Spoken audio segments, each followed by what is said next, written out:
So, so as I was saying, this is very relevant when you have an interruption, something that is going on during your presentation, and how do you get around it? Whether it's a question, whether it's an interruption, or somebody who's joining late to the meeting and banging the door of the meeting room, or what have you, or you hear a toilet flush when you're doing a Zoom meeting. What's going on? How do you catch yourself up with that? So in this presentation, in this webinar that I would like to be a little bit interactive, but let's keep all the questions at the end, if you don't mind, so that we can really help each other learn from our progress and learn from our individual experiences. I'm not the name in the market about public speaking. I just want to share with you what I have learned so far, and I would like to share with you the top 3 points that are useful for us to master public speaking skill. But before that, let me tell you a little bit on how I came to that. So years ago, I was working in a hotel, like I said, about 20 plus years of experience in the hotel industry. And I could see, I was in my mid 20s, early 30s, and I was wondering, like, why are there people who are succeeding or who seem to succeed, and those people who get promoted when they are not delivering? They are not bringing the money, they're not driving the numbers, they are not getting the results, and yet they're still moving on. And I was comparing myself with them, and I was like, the heck with the coffee with my colleagues or with my boss or anything. I don't care. My job and my results will prove who I am and what I do, right?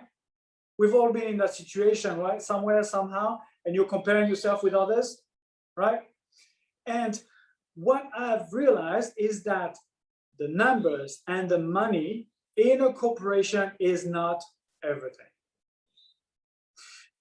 Earlier than that, before, when I was much younger, I remember that situation when, and it was that situation that was the scene of my life that was really defining until I really started to dig into it. And that was the time when my mother, relaxing, taking a bath, and me against the door, trying to run as fast as possible, despite the fact that the door was closed, trying to recite my multiplication tables. That defining moment of being interrogated, of being asked questions that I was not confident about. I had learning issues. I was an Asperger, non-diagnosed. At the time, nobody was talking about these kind of things, right? On the autism spectrum. Nobody was talking about challenges that children could have. My parents are old school parents, and they were just in the mindset of the more you push, the more you learn, the more you'll get it. Harder means better. You've gone through that yourself, I'm sure. Later on, throughout my life, anytime that I was at home and we were receiving people, how many of you have seen that before? It may be yourselves, where you pulled in and say, hey, Julien, hey, Claire, come here. Hey, Aurélien, come here. And tell our friends all the things you know. And you put on the spot, you're not prepared, not at all, nothing. And you're just like this, and you start to freeze. And suddenly you freeze, you don't remember anything. You don't remember anything, and you think you're not enough. And you think you did not prepare enough. And you think you're not good enough. And all these years, unconsciously have been defining my career. And so did it for you, your career, your business, and these skills are here to be improved. Fast forwarding, the fundamental difference that I found between the people who were not delivering the numbers and getting promoted or getting preferred in the organization, and those who were delivering the numbers, is that they were not expressing themselves in the same manner. The defining point that I've realized is that the skills on how to express yourself with others, how to dialogue, how to propose something, how to sell by extension, how to sell your idea, how to present numbers to a board meeting, to a bank, to your colleagues, to your boss, is done because of the work you've done into improving your skills into public speaking. Now, public speaking has changed completely, as we said before. Now this is virtual, it is not only physical, but what if the public speaking is just communication? How to learn how to communicate better with the person in front of you, whether it's face-to-face, whether it's a one-on-one or multiple people on a Zoom meeting, or it's in an environment and a context of work, or whether it's in your private life with your friends or with your spouse or with your kids. How about we can learn these skills so that we can eventually master these skills? Now, the word mastering is a tricky word because, in my opinion, mastering sounds like, and maybe it sounds the same to you, it sounds like it is a ceiling beyond which you cannot go. And I don't believe that there is such thing as perfection.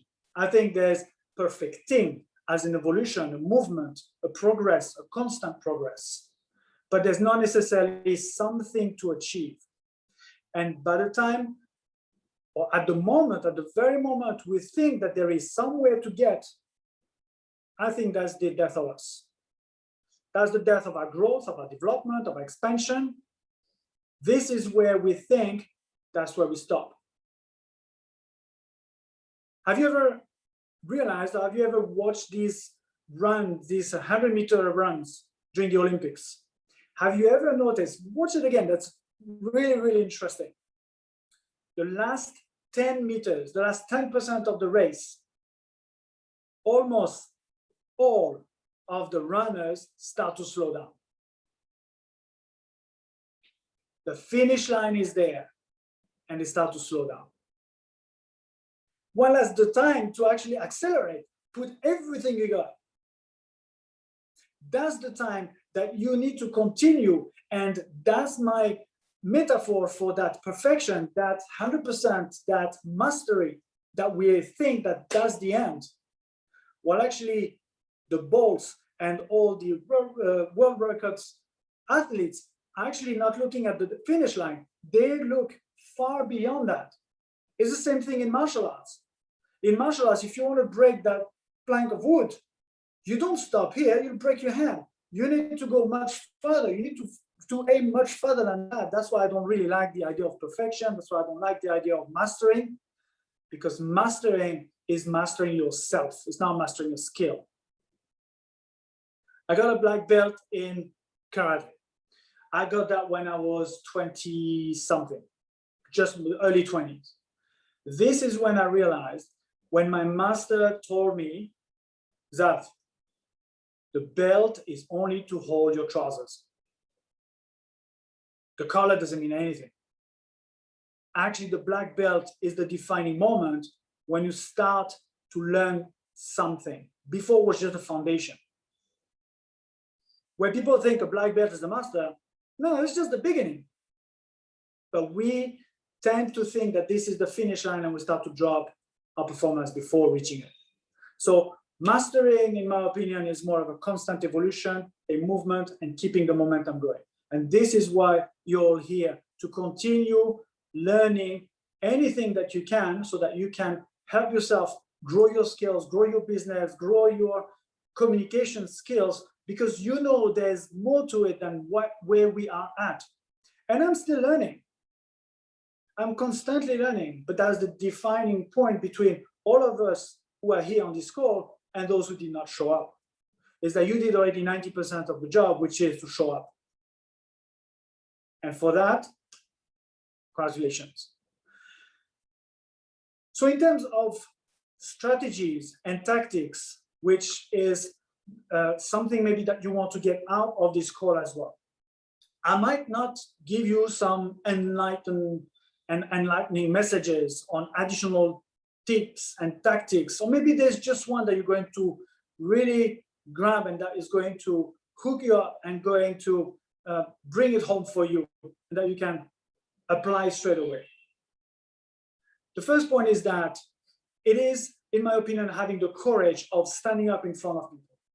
Now, sometimes you don't have the option because, well, work is asking you to go there, your managers ask you to do that, or maybe because you need to go to the bank to ask for money, or maybe you need to go to the company to start the deal. So sometimes you don't really have the choice. But the question is, what kind of mindset do you go with? So the first point is actually having the courage of getting in, getting out there. And my main question that I would like to ask you is actually, what is your desire to go in that meeting? What is your why? What is your goal into going in that meeting? What is your intention in going in that meeting? Is it out of necessity, or is it because you want? And there's a huge difference between the two. It might sound very similar to lots of us, but actually, if you drill it down, there's psychologically a huge difference that will going to make a big impact on your meeting. You see, when I came here, when I was preparing for this meeting, I started to set some intentions. And I asked myself, okay, Zach, what do you want to get out of it? What do you want to deliver? What intention do you have for this briefing, for this meeting, for this webinar? And my intention was very simple. I would like to impact by giving you something that has changed my life and that I hope you can take away for yourself. So a need is a necessity. If you have a necessity, you end up being needy. If you have a want for going in that meeting, then you end up having the power, the decision power of what you want and how you want to get into that meeting. Need and want are radically different. And my question to you is that in your next meeting, in your next webinar, in your next face-to-face or virtual meeting, what will be your intention? Because that will define the way that meeting is going to develop and get around.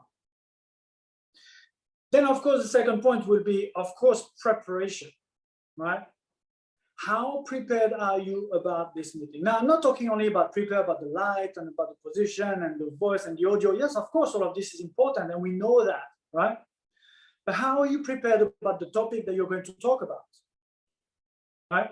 What kind of knowledge do you have amassed that you're ready to share and to give to your audience? Maybe it is the numbers of your business. Again, let's take the example of the bank, right? Do you know your numbers? I was in charge of the strategy of 3 hotels in Dubai several years ago. And when I say strategy, I mean being totally in charge of whatever money comes to the hotels. Who we're going to talk to, which travel agencies, which feeder markets, what price, what positioning, what's the competition doing, what are we doing compared to last year, forecasting, budgeting, absolutely everything you can think of. And I was put in charge of this multi-million-dollar business. And I had to think and prepare myself. But the main question that I've always asked myself is that every time somebody was asking me a number, my first reaction was, I don't need to know the numbers as long as I know where to get them. Is it what you're expecting the banker to ask you, or your manager, or your audience? Or you're expected to know all your numbers just like that? Because that's your business, that's your life, that's your passion, that's what you're talking about. Knowing what you're talking about is primordial. Then the material. Do you want supporting material or not? Do you want a regular background? Do you want a fake background because you're in a storage room like I am now? Do you want, what do you want to portray? What do you want to show, right? Do you want some light? Do you want slides? Do you want the slides that cover completely your face, or do you have, there's a new tool that I've seen today that actually splits the screen, and you have actually the slides are pretty much this size compared to the rest of the video. So you can present the slides at the same time as presenting yourself and have more of an authentic conversation with the person in front of you. Or do you want nothing? Do you want cards? Do you want a notebook or not? Now, why I'm not sharing slides today is because I wanted to show you that you don't necessarily need to have slides. And actually slides, I stopped slides about 10 years ago. I was fed up with slides because I've realized that actually when I was presenting the slides, people were looking at the slides, not looking at me. People were reading the text, not listening to what I was saying. So at school, you might have heard, right? And worked on your slide skills. Not too much text, just bullet points. That's why it's called PowerPoint. And then you fluff around and you talk about that specific point. But still, people read the slide and people are not paying attention to you. And I've realized that in these presentations, when I was presenting budget, even if I was presenting numbers, people were not looking at me and we were not having that conversation when it was about negotiation and understanding where the numbers are coming from that are computed. There was no interaction. It was all about the slides. But how many of you realize that even in front of the bank, it's not only about the numbers? How many of you realize that it is personal? Like I like to say, it's never just business, it's always, always, always personal, in the sense that it's always about the person. So that preparation is very important, and the slides that you might want to present because you need these slides, it's fine. So what I decided, instead of moving in the same direction as the slides as everybody else, I decided to turn myself around, talking to my colleagues, boss, and audience, and have the slides behind, because anyway, I had the computer in front of me. But these are a little bit of tweaks and strategies so that my aim was to connect with the audience, or to have this discussion person to person, heart to heart, or head to head, right? If it was about numbers, right? But that made all the difference in the world. The dictation, how you are expressing yourself, is of course hugely important. And I had to work so bad on it. I used to be mumbling when I was a kid. And to some extent, I still do, but I catch myself up. And I catch myself not saying exactly the word correctly or pronouncing it clearly enough so that the person will understand what I'm saying. And then what happens then if I mumble on a word, if I stumble on a word? Your mind will stop listening to what I'm saying and will be like, whoa, what was that word? What was that word? And try to go in the repertoire, try to think, try to understand what's going on. What did he say? What's the context? Let me try to find out. By then, I'm already 3 sentences away. I lost my audience. So this is a lot of practice. And I believe that the best preparation is practice, practice, practice. Then you have the additional tools about body language and preparing yourself. Did you have a good day? That's what Goran was asking before, right? To everyone. I was like, did you have a good day? And it's not about, well, of course he wants to know if you had a good day, but it's more about putting you in the mood as well, right? If you go into a presentation, you go all slumped and head down and not in a good mood and having a bad hair day, or stepping on the wrong side of the bed and having missed something in a day, your cereals were not as you like them, this is going to ruin your presentation. So that preparation is also a mental and physical preparation. And the third point, of course, is a passionate, I would say a heart preparation. So doing the research of your preparation, doing the research about your audience, who is your audience, is of course very important. You might have seen, you might have heard, or you might have done yourself like I did, no presentation, no preparation. I didn't know who I was about to talk to. I ended up on a stand in ATM, and I had no clue who I was going to talk to. I just knew that was my topic, and that's it. So the topic, I knew it, I mastered it, no problem, but I had no idea on who my audience was. And because I had no idea who they were, then I could not connect with them. I could not make any links, any relatable stories, any relatable hooks that I could make them feel that I understand where they're coming from, right? So this is why I've sent that message earlier on the WhatsApp groups to ask you for some questions. This is one of the tools that you can use to prepare your presentation by asking questions about what people are expecting out of this webinar, out of this meeting. So now you have your expectation, your intention, your goal, your desire, why you're going there, your why, and then you also have the expectations of your audience. And once you have these two, then you know how to bridge it. Next point. Opening the talk and closing the talk. The opening the talk can start with many different ways. You can have a hook, the question I was asking on the call, on WhatsApp group, the hook or the question that Goran was asking at the beginning of the presentation, or that I asked you as well for a number. What do you think? Did you have this experience? And then go into a story so that you can also relate to what I'm going to talk about, right? So I talked about my story about my issues and the defining moment that happened when I realized that actually communication is so important in the context of work, but also in the context of personal life as well. But what's also important is to make sure that you close that story. If you don't close that story, it's like waiting for the second shoe to drop. What's the conclusion? What's the end of that story? What is the metaphor? What's the takeaway from that story? And then we go in between the opening and the closing. We're talking about the delivery. Now, the delivery, of course, for many of you, that will not be anything new. But I would say that you have 5 P's in the delivery.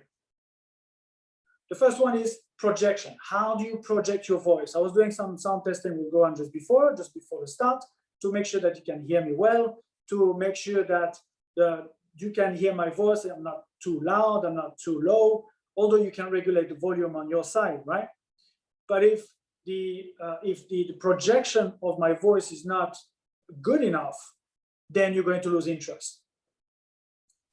The pitch is, of course, very important as well. You might have heard, of course, some very high-pitched voice, and that can be kind of grating, like nails on a chalkboard, and that can be really irritating. It's not that it's good or that it's bad. It is about understanding and getting the feedback to know what you can work on. And again, that's mastery. It's mastering yourself so that you can continuously progress into the desired position that you would like to have at work, or is it about the person you want to become? Then you have the pace. Now, the pace is basically how fast or slow you can go with your voice. And that, I think, is very telling of how the person is feeling. It happens very often that a person who is uncomfortable can go into 2 extremes. That person can be very slow because that person is looking for the words and not sure about what I'm going to talk about. Or if the person is super fast because that person is so anxious and doesn't know exactly where to pause and how to pause the whole sentence and relax. And that's where the next P is about the pause.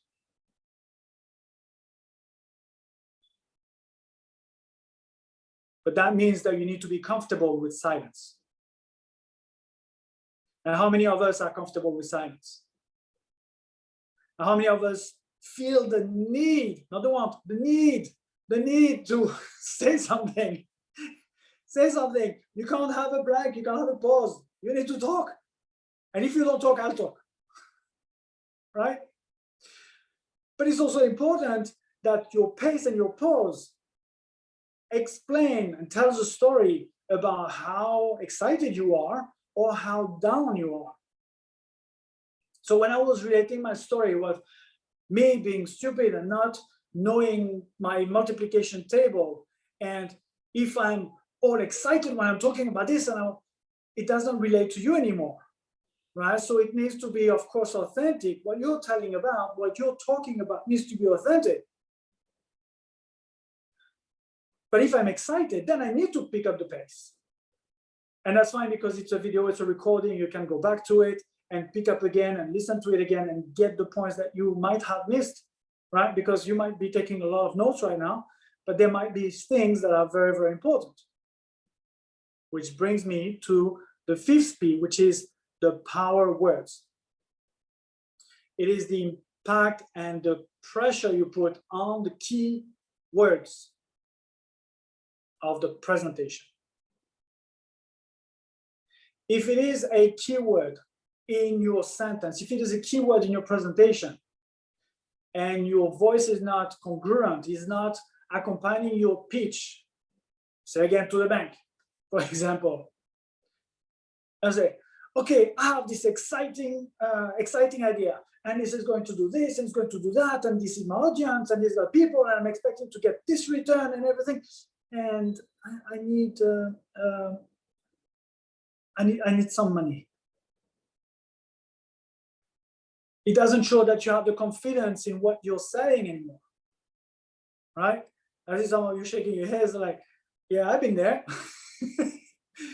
I've been there too. I know exactly what it feels like. It's at the end of your pitch and you're not feeling that confidence anymore into what you're saying. So you're all pumped up about your idea. I'm all pumped up about my budget and my numbers that I'm presenting, or I'm all pumped up about the presentation I'm giving. And at the end, at the last 10%, I've slowed down my pace and I crash in a wall instead of crossing that finish line. You see the metaphor? Run, work like a sprinter, not like a marathon runner. Impact, boom, cross that line and continue as if there was no finish line. It's just one thing on your way to your growth and your continuation. Now, presence is one more point that is so critical in a presentation. You can almost say, and you might have heard that saying, right? That people will not necessarily remember what you said, but they will remember how you made them feel. And to my ego, it's very annoying sometimes when I hear, great presentation is out, awesome. What did you talk about? Because it can happen that you're all pumped up and I'm all excited about what I'm talking about, and the point drove home, but I know that my presentations are not only data. My presentations are not only information. They are more experiential. It's an experience more that I like to give to my audience. And sometimes, depending on the topic, it can even be transformational for that person. So it doesn't have to be conscious remembering of what I said, but it's more of an emotional and feeling remembering of how made you feel, and that you bring it home. You don't remember, your mind does not remember exactly what I said. Maybe I was too fast, maybe too many tips, too many points, but that's fine. Because there's maybe that one point that you bring home for your mind to be at rest and say, well, you know what, that was worth it actually, and I can apply it straight away. But what's even more important is what you felt and how it changes you subconsciously and emotionally for the future. And you will remember these stories that you can relate to in your future meeting, future one-on-one, future video chats, or anything else, or Zoom meetings. So the presence and the personality that you're expressing is translated through your body language. There's a reason why I'm standing and I'm not sitting. I've done many webinars where the person was asking me, the facilitator asked me to be sitting. And obviously, you know very well, right? Now that we're doing so much of our time sitting on the chair, computer, and even more so when we're working at home, sitting on the chair, there's no break. There's literally, we're working so much more actually. so many more hours because we're sitting and because the coffee machine is too far. But I can't, because what if somebody calls me? And what if what if a meeting starts before I thought I had enough time? I can't even go to the bathroom anymore. What's going on? Right? That's where we end up with so many unfortunate but funny circumstances and funny situations. But what if? So better not be out of my chair. So we end up sitting, and by sitting, we end up losing our energy. How many times in the day do you sit and stand up just for 2-3 minutes, just to relax your legs a little bit, just to move around, relax your back, stretch a little bit, anything? We don't anymore. So we're losing our energy. Now, for the past 2 years, I've been working for the company I'm working for on a global project. And in that global project, every week, I'm talking to about, let's say, I went more than that, but on average, every single week for the last 2 years, 20 hotels per week, right? So it went much higher. I ended up doing 40 hours just of calls, 40 hours, and I was the one talking. And as you can hear now, I'm pumped up and I have the energy and I'm excited about what I'm talking. But for the last 2 years, I've been talking about the same thing, work related, to 20 hotels, 20 GMs, 20 teams per week. And I was still excited, and I'm still excited. And I got comments asking me like, Zah, how you do it? I mean, seriously, I thought it was just the beginning, when you have the excitement of the start of something new. It's been 2 years, you're still doing it. I didn't have any vacation for the last year and a half. And people asking me like, you talk too much. I said, no, I don't talk too much. I'm just so excited about what I'm doing. I'm helping people. I'm helping these hotels go through that process of transformation. But that's my excitement. The body language is reflected and reflecting what I'm feeling inside. How many people have you seen? How many people do you know who work slots like this on their computer? Right? Call centers. You've seen some? Welcome to the call center. How can I help you? And you wonder why everybody's getting frustrated. You wonder why everybody's getting pissed off because they don't answer the question, because you don't feel understood, right? They're not agitated. They're not excited. Nothing. Flatline. I was working previously in hotels at the front desk, and one of my main roles at some point was actually to handle guest complaints. And you can all relate, because I'm sure you've all used at least once in your life a hotel. And when something doesn't go the way you expected, it was overpromised, or different pictures, different feedback you got, or maybe that was not the right day. You know how it feels, right? I had to learn how to handle guest complaints. The major point in handling guest complaints is to build rapport, so that I understand where you're coming from.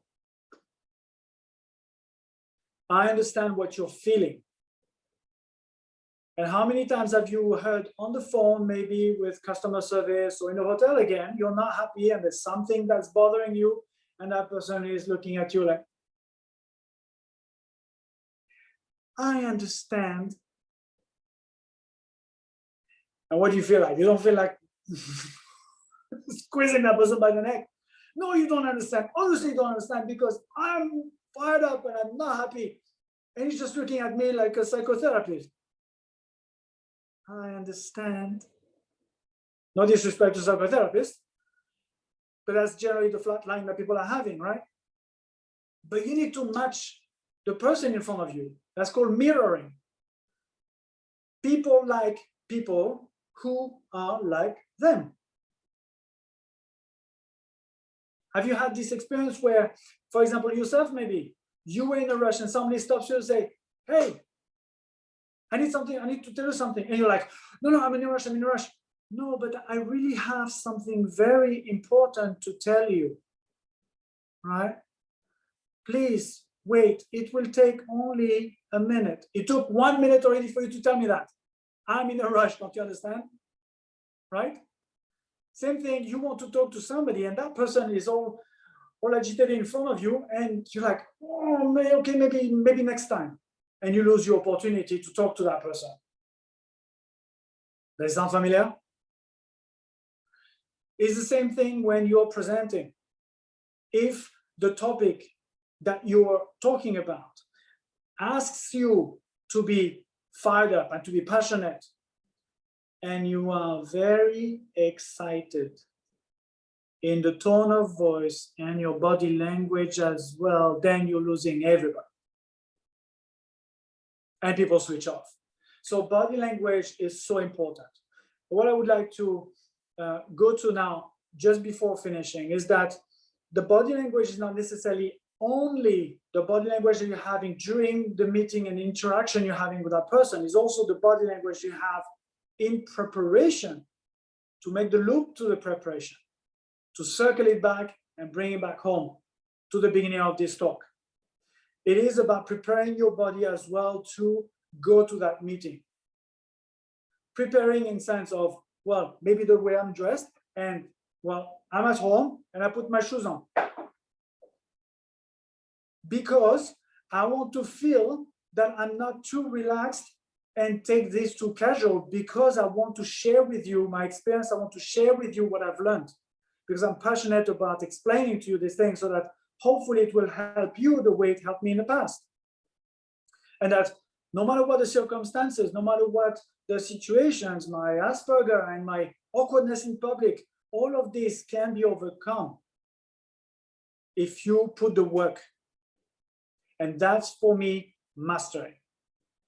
So preparing physically, mentally, and emotionally before the talk so that I can come here and I'm all fired up and excited about what I'm going to share with you is as important as the body language I'm presenting to you right here, right now. So now I'm going to tell you these 3 top points. I know I'm running out of time. It's okay. I'm so sorry, but I'm so excited about this topic. I just have so much more to share with you. It's just the tip of the iceberg. 5 minutes to wrap up. Go ahead. All right, cool. So to wrap up, right? So first of all, to have the courage, to have the why in your head, to have the intention, setting the intention before going for that meeting, presentation, face-to-face. And that's not only work related, that's also with your friends, with your family, with anybody, right? Just to go with a mindset of saying, what do I want in that interaction? Second of all, preparation. What kind of preparation do I need to have? Is it myself prepared? Is it about knowing what I'm going to talk about, knowing the person I'm talking to, what these people are expecting as well? It's about starting the meeting or starting the call, the Zoom, or the interview, or absolutely anything. Open and don't forget to close it. In between, the delivery, the 5 Ps. Then we go into the presence and the personality that you're portraying so that you can prepare your body language during the meeting, and even before that, preparation. Now, to finish this off with the 3 main points that I wanted to share with you about mastering these public speaking skills, which I will rephrase into communication skills. First one, constant improvement. Constant growth, constant expansion, never ending. There's no finish line. There's nothing. It's just in our heads. I hate the expression, think outside the box, because there's no box except the box that you're creating with this. Actually, the only box is the skull. Your brain is inside and you feel that you're trapped inside. There is no box except the self-limiting beliefs, self-negative talk that we're putting on ourselves, the old story that I'm bringing back and I've been dragging for 40 years with me. There's no box except the one you create. So constant improvement, constant evolution. Number 2, passionate. It doesn't matter what you're talking about, as long as you find a passionate point of discussion in that presentation. Even if it's numbers, I don't care, whatever it is. even if it's about the brown owls in the countryside of Ireland and how they reproduce, anything else. I don't care. There's something you can find that you can be passionate about and that you can relate to your audience about, so that you become passionate about it. And the third, and most probably for me, the most important point, and that we tend to miss most of the time, it is not about you. It's not about you. It's about the audience. It is about the audience. Everything is about the audience. What do you give them? Your preparation is an intention. What do you want for them? It's not about what are you going to get out of it. It's what are you going to offer them? And over-deliver. And set the tone. But it's about them. And if I feel that my audience didn't get enough, then I use that as a feedback. I didn't fail. There's no such thing as failure. Again, it's like same thing as a box. Failure is a box that we're creating for ourselves. There's no such thing as failure. There's only feedback. Conclusion? That's the conclusion. So 3 points: constant improvement, be passionate, and it's not about you. Now, there's so much more I would like to share with you. Next. I have so much more there. Go on, wait for it. There, I would love to invite you to go through my website. It's x-strategies.com. I will share. Follow me on LinkedIn. I've written a book that is going to help you even more to write. That's not the sales pitch. This is what you can get for yourself so that you can get that on Amazon, on my website. You have a free copy of the ebook on my website, because this is what I'm here to offer you. Great. Thank you very much for your attention. And energy, amazing. I think we all learned something tonight. We have some questions, maybe people who have ideas or questions about their own experience or something that they want to share. No? Charlotte, Nico, Soumaya, Niket, Aurélien, Julien, Christian, all good? No question? All good. For your next presentation? Sorry, Julien? No, I was saying a good refresher. Good refresher of the basics. It's very good. Thank you very much. It's all about the basics, right? As I said, black belt, you got the foundations. Now it's up to you. And that's why these 3 points behind us, like now you can, your best topic, your best practice is yourself. Practice, practice, practice. There's always an opportunity to practice. As long as you talk to someone, that's the time to practice. Okay. Thank you. I have one question, quick one. Niket here. Okay, Niket, go ahead. Hi, Niket. Yeah. Thank you, Xavier. Really nice talk. One question that I don't know if it was covered during the presentation, but you covered 6 P's, but what was missing was one N, which is nervousness when you do a presentation in front of a public. How do you overcome that? All right, excellent question. Thank you. So the nervousness is coming from what? It's coming from either you don't think you're enough, or that they're going to skew you on the barbecue. Yeah, probably the second one. Right, exactly. Now, if it's a topic, and that's all part of preparation, if the topic is something you're passionate about, then there's no problem. If it's a topic that you're not passionate about, and that you find a passion, then there's no problem. If you prepare yourself mentally, physically before that and pump yourself up before the presentation, there's no problem. If you know your audience and you know what you're going to talk about, then there's no problem. I still go through that. I've done presentations to hundreds of people and hundreds of people on webinars as well. And I'm doing, as I said, about 20, 30, 40 hours of course every week with lots of people and regional directors and VP and SVPs and COO of my company, I'm CEO of my company. I'm like, it's okay. But it's not about going there completely prepared and like, I don't fear anything, because then that's where your presence and personality will be completely different. Then you'll come as arrogant.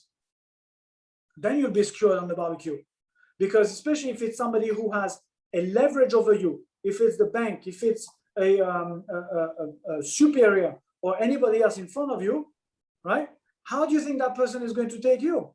If that person already thinks that that person is there and you're here, right? Going to look down on you, and you'll be like, wait, my friend, I'm here, okay? Or I'm even higher sometimes. It gets into that, it projects in the meeting. And that's where the conflict arises, right? But if you have all of this prepared before, and if you are in the mindset of, it's about you, it's not about me. Yes, you're the boss. Yes, you're the banker. Yes, you have the money. Yes, I need the money. And so what? No problem. But I think there are two things that we are missing out usually, is that we either want to feel right and rarely want to feel good. Think about that. That's where conflicts comes in, because we want to be right. I'm the expert and I'm here and I'm going to teach you everyone how to do things.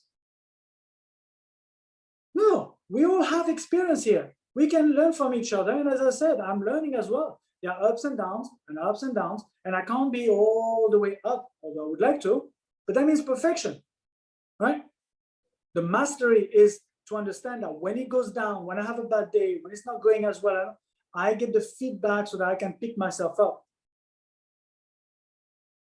So, Nikhil, to go back to your question, it is not about not feeling the stress, not feeling the anxiety. It is about knowing how to deal with it.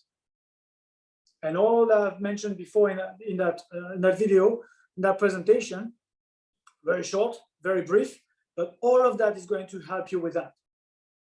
At the beginning, my heart was pumping like crazy. I was like, I know, but they're ESSEC and they're HSC, it's fine, no problem. It's like family, But still, I was like, boom, boom, boom, boom, boom, boom, boom. But then after I start, I think it takes me like 1 or 2 sentences. Boom, then I'm in the groove. And it's okay. Perfect. Thanks a lot, Xavier. Thanks for the question. Impressive. Thank you so much again, Xavier, for everything, for your presentation. This has been recorded, and we will share normally on the ESSEC alumni platform. Reminding just that 9th of June, we have a get-together at Taj, and you are all the most welcome. For the Parisian people, unfortunately, you won't be there. Alexandrine will miss you. But in any case, everyone, we are just looking forward to have you there. Any question? Sure. Okay. Last chance. Last chance. Yeah. Go ahead. And you know where to find us, right? Yes. You will be there at the next gathering or not? The 9th of June, Xavier. Oh, me? Yeah. I don't know. Right? Okay. In any case, if you meet Xavier there, you will have, I think, a nice chat with around the beer. Please, guys, don't hesitate, and we are all looking forward to our next webinar and next get together. Thank you, everyone. Awesome. Wish you a pleasant evening, and see you soon. Thank you, Xavier. Thank you, everyone. Bye-bye. Thank you, everyone. Thank you, Xavier, and well done. Bye-bye. Thank you. Bye. Thanks a lot. Well done. Thank you. Bye. Thank you, Xavier. Bye. Thank you, everyone. Bye-bye.